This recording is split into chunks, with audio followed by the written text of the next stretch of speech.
Clubhouse chatter, and I'm in the Crystal Ballroom. Crystal Ballroom is cool. Crystal Ballroom dressing room. I'm with Mickey and Willy Braun. Guys, how you guys doing? Doing great. Fantastic, yeah. So, Mickey and Willy. Mickey, of course, over there, you know, he's named after the great Mickey Mantle, and he's wearing the Dodgers hat. Yeah. How does that figure in? Man, my uncle up in, grew up in Massachusetts. He was a Brooklyn fan. So Okay. He kind of sent me all my garb when I was a kid, my hats and my belt buckles and stuff like that. So I kind of started being a Dodger fan right out of the gate. Right on. And then being in Idaho, it was either a Mariners fan or, you know, pretty much LA or San Francisco. I don't know, man. I grew up in Kimberly, so it was either the Braves or the Cubs. Well, that's because it was all on TV. Yeah, WGN. He's a big Braves fan. Yeah, so, I was on TV, and that's another thing that's funny is like I grew up watching them, and I hated them for that. It was like, God, can we see enough? Can I see the Dodgers play one game? See another team, yeah. Yeah. And Willie, of course, you're a Red Sox fan. Yeah, and I think I told you last time we talked. Same deal. The uncle he's talking about, his sons, Greg and Scott, were Yankees and Red Sox fans, and they sent Cody and I their hand-me-downs. So I got all the Sox gear, Cody got all the Yankees gear. And, so did you guys fight over it? So you we never knew though, but back in the day, like you couldn't watch Red Sox and Yankees game out west. Right. My uncle used to tape them for us and send them to us, and we watched the game like 3 weeks after they were over, just to watch the Red Sox. You know, we collected all the baseball cards and all that. But like you were saying, you back in the old days, there was no MLB package or any of that, so it was either the Cubs or the Braves and whoever they were playing. That was back in the day when the Dodgers. Dodgers. Interleague too, so. Yeah. Back when the Dodgers were in the NL West. Or NL, No, the Braves were in the NL West. Yeah, and the Dodgers. Yeah, Atlanta, Georgia in the West. That was crazy. Yeah. So now you got to attend the World Series this past year, 2013. What was that like? Oh, it was awesome. It was like the greatest bucket list experience ever. You know? I never would have put it on my bucket list because I didn't think it would happen, but I kind of lucked into it. My buddy has a hotel in St. Louis, and they have tickets, so when the Sox and the Cards went, he called and he was like, "Hey man, we gotta go to a game." I was like, "I'm in." So I flew up. He had tickets for Game 4, and went to Game 4. And then I know a couple guys that play for the Sox now, and so I saw them after the game, and John Lackey and Clay Buchholz, they asked me if I wanted to stick around for Game 5, and I was like, "Yeah." No. Just had an opening in my schedule, so I stayed for that. And then I had the next day off, or the next 2 days off, and they were flying back to Boston for Game 6. And Lackey was pitching, and so they were already, gotten rid of all their tickets for Fenway. It's pretty tough tickets. Right. But I was like, hell, I'll just go up there and I'll watch the game at a bar, and then I'll be there for the party. And I was sitting at Jerry Remy's bar right outside of Fenway for the game, and Clay's wife Lindsay came in and had a beer with us, and she was getting ready to go over to the park about an hour before the game, and she's like, "Where are you guys sitting?" I was like, "Oh, we're just watching the bar. We don't have tickets." She's like, "Oh, bullshit. Follow me."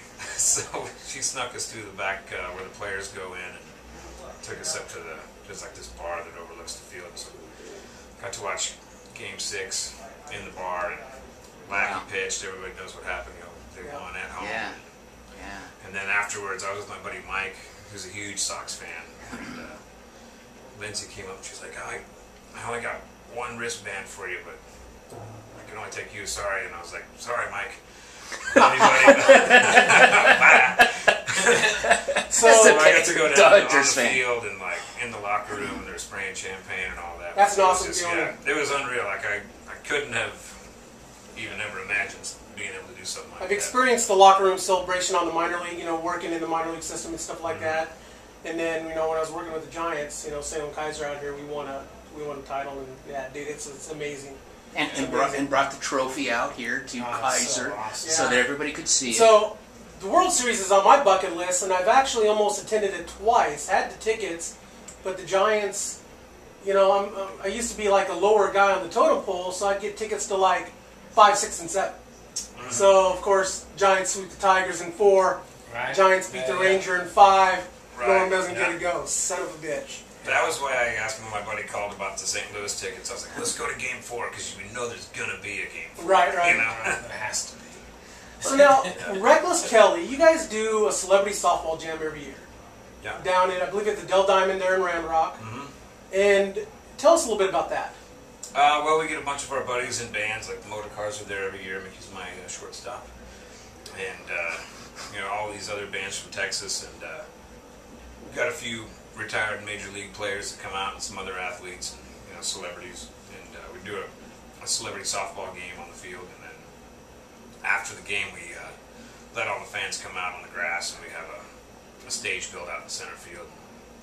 Probably 20 or 30 bands play for about 15 or 20 minutes apiece. Can we get tickets to that?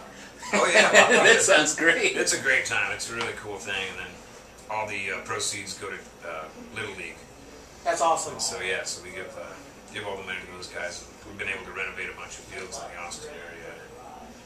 It's really cool. It's a great That thing is to pretty be cool. a part of. That is pretty cool. And so now, Mickey Mantle.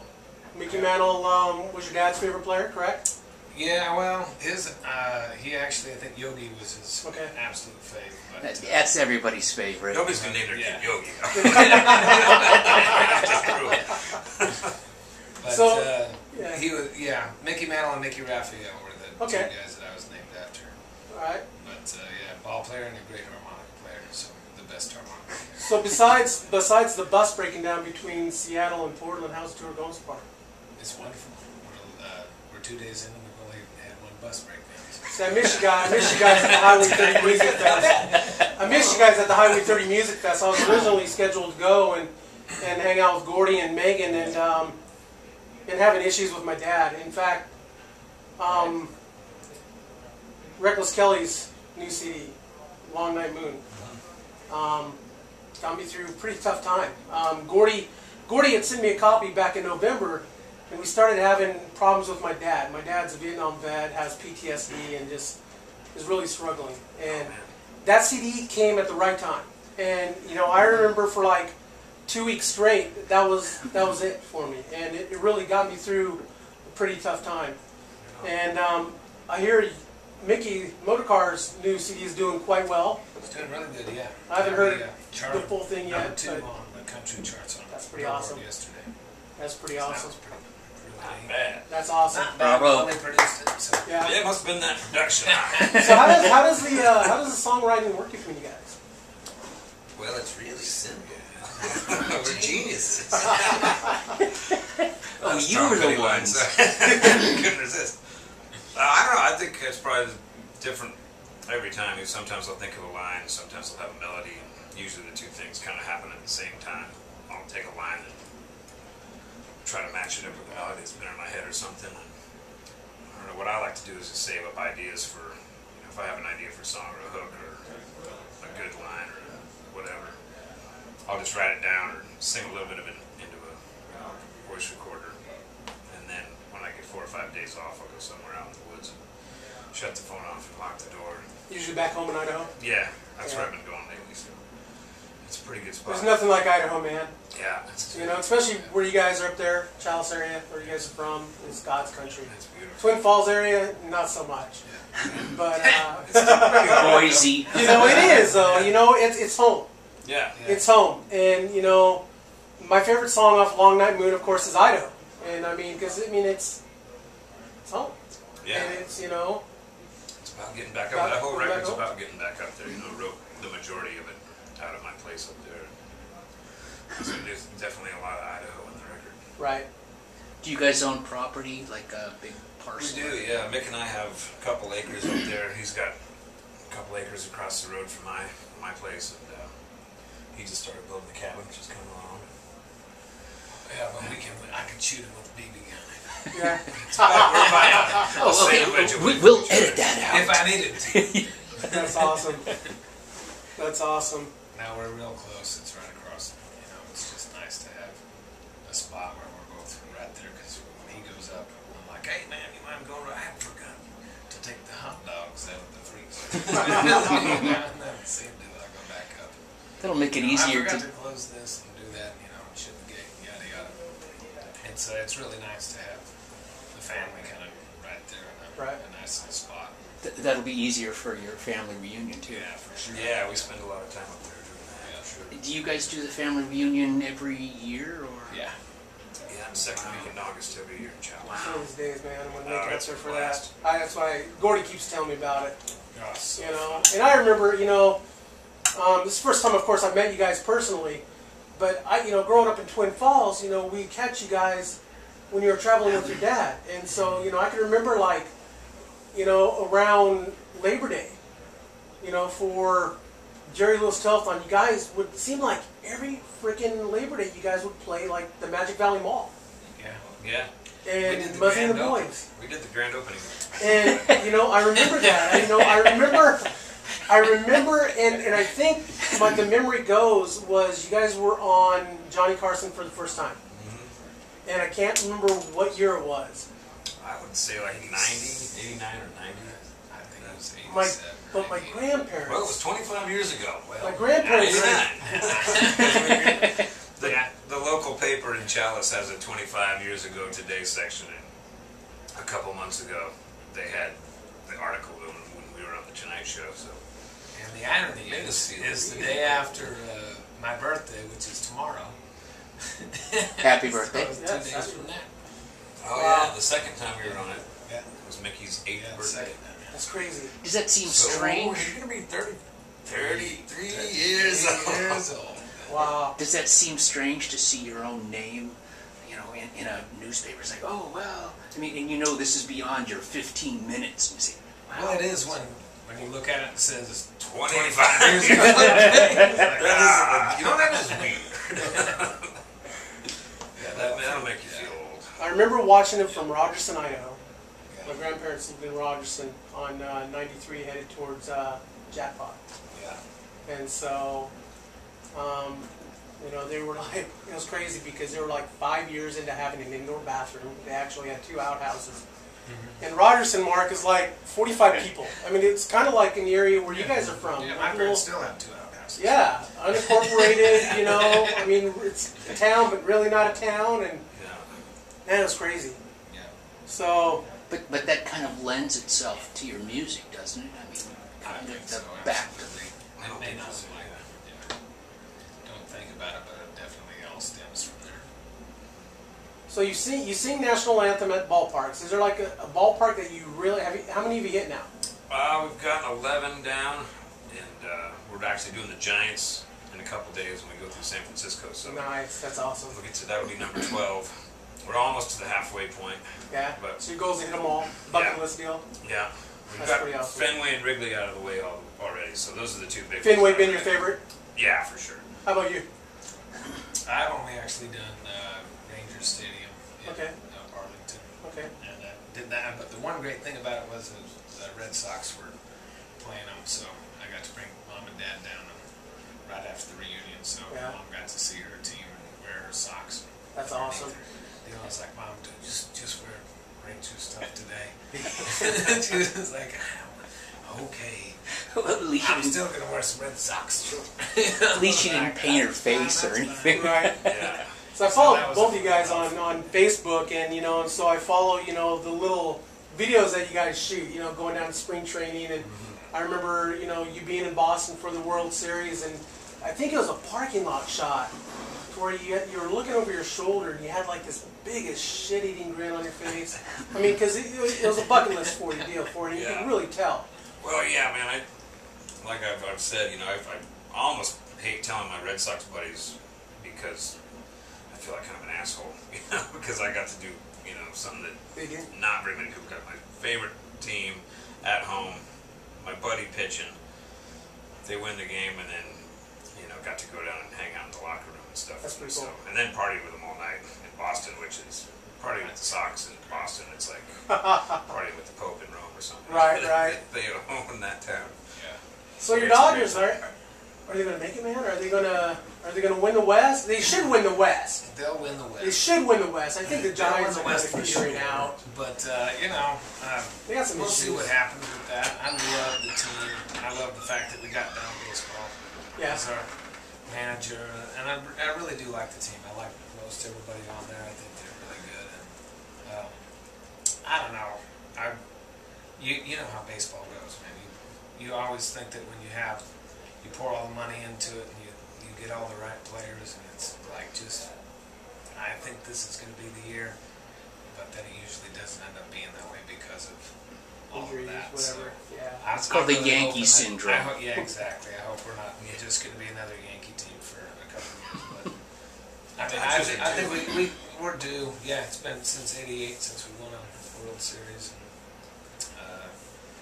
Yeah, they won the World Series also when the year I was born in '81. That's another reason why Nice. I kind of definitely was like, absolutely. Right. But it's I don't know. They got a great team together, and I really feel like they can, if they can stay healthy, just like every team, stay healthy, you can make it. But that or start doing more drugs. A's and Dodgers. A's and Dodgers is what I'm calling. I think That would be the I just want to see a 7-game series that just goes down and. That'd be really cool. And yeah, we just had Lester just went over to the A's, and so did Johnny Gomes. Yeah. Boy, they're putting all their money into winning the series this year. Yeah, I'm kind of loving the A's now too. And how great would it be? Because the '88 series was the A's and the Dodgers. Yeah. So it'd be just fantastic. What a rematch. What a great way to do Yeah. it. again. The I-5 Bring series. back Eckersley. Yeah. No more consecutive. Thanks for allowing us to come in and chat with you guys. And I miss you guys. You guys came through Salem last year for down there on the Taste riverfront. Salem, yeah. And I miss you guys. I plan on making it. I keep on missing you guys. Well, Next time you guys come through, let's do this again and Yeah. chat baseball I'd and love to. We And, talk baseball all day, man. Yeah. That's what all we're we here talk for. about anyway.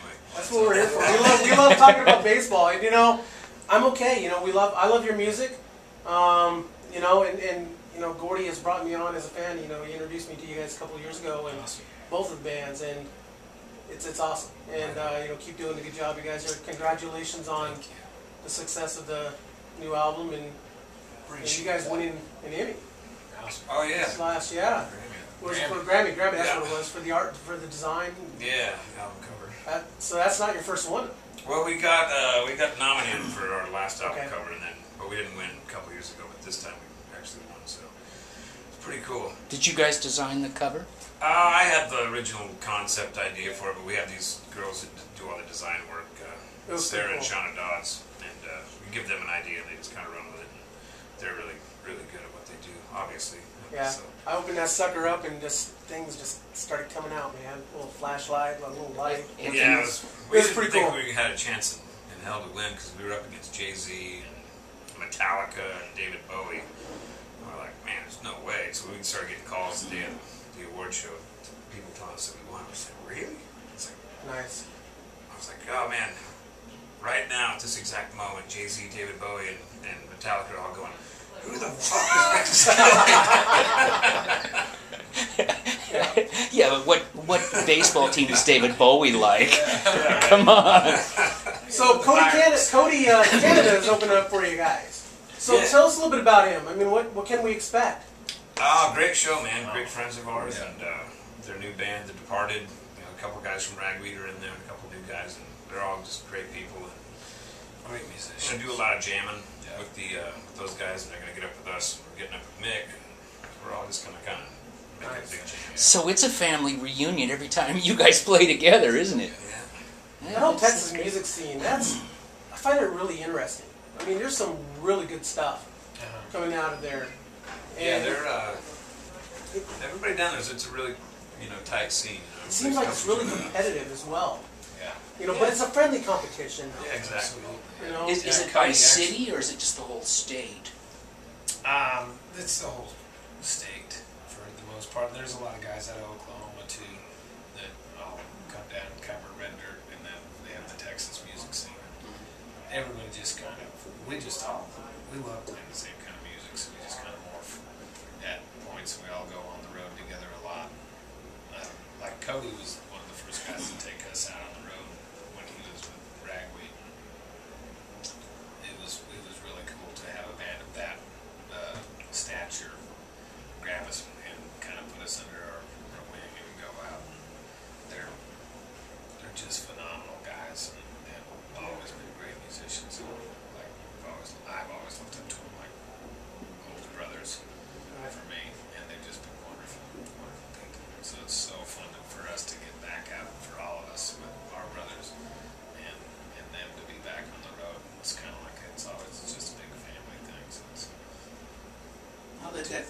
that's interesting because the Northwest, Seattle primarily, kind of had the same thing with you know, Buzz Osborne and all the people from Nirvana and Pearl Jam and Nick Cave. You know, there was a whole scene that kind of came about, and Austin has been kind of in that same.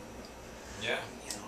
Yeah, it's Texas has always been in the, you know, always had some great music coming out there. It's one of the things they're known for. Very cool. So once again, thank you guys. Thank you. Cheers, guys. Thanks a And lot. thanks for the beer. You bet. Yeah. We'll see you And one of my upstairs. favorite movies is Lone Star.